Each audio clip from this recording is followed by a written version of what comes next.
Hello, അങ്ങനെ കാത്തിരിപ്പിനൊടുവിൽ ഒരു വടക്കൻ വീരഗാഥ എന്ന ചിത്രത്തിൻ്റെ second day Kerala box office collection റിപ്പോർട്ടൊക്കെ ഇപ്പോൾ പുറത്തുവന്നിരിക്കുകയാണ്.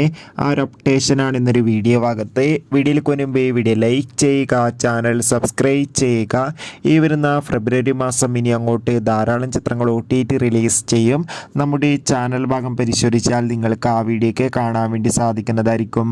മമ്മൂട്ടി, സുരേഷ് ഗോപി, മാധവി എന്നൊക്കെ പ്രധാന കഥാപാത്രങ്ങളായി ഇന്നലെ റിലീസ് ചെയ്ത ചിത്രമായിരുന്നു ഒരു വടക്കൻ വീരഗാഥ. ഏവരുമേറെ ആകാംക്ഷയോടെയായിരുന്നു ചിത്രത്തിൻ്റെ റിലീസിനായി കാത്തിരുന്നത്. ഫൈനലി ചിത്രത്തിൻ്റെ രണ്ടാം ദിവസത്തെ ഏറ്റവും പ്രധാനപ്പെട്ട കേരള ബോക്സ് ഓഫീസ് കളക്ഷൻ റിപ്പോർട്ടൊക്കെ പുറത്തുവന്നിരിക്കുകയാണ്. ഇന്നും ചിത്രത്തിന് അത്യാവശ്യം മികച്ചൊരു ബുക്കിംഗ് ആണ് നടക്കുന്നത്. അതുകൊണ്ട് തന്നെ ഇന്നും ചിത്രത്തിന് 15 ലക്ഷത്തിൻ്റെ അടുത്ത് വരെ കളക്ഷൻ നേടിയെടുക്കാൻ വേണ്ടി സാധിക്കുമെന്ന് റിപ്പോർട്ടുകൾ സൂചിപ്പിക്കുകയാണ്. എന്തായാലും കാത്തിരിക്കാം കൂടുതൽ അപ്ഡേഷൻ അറിയാൻ വേണ്ടി. ചിത്രം കണ്ടവരുടെ അഭിപ്രായം കമൻറ്റ് ചെയ്യുക. ബൈ.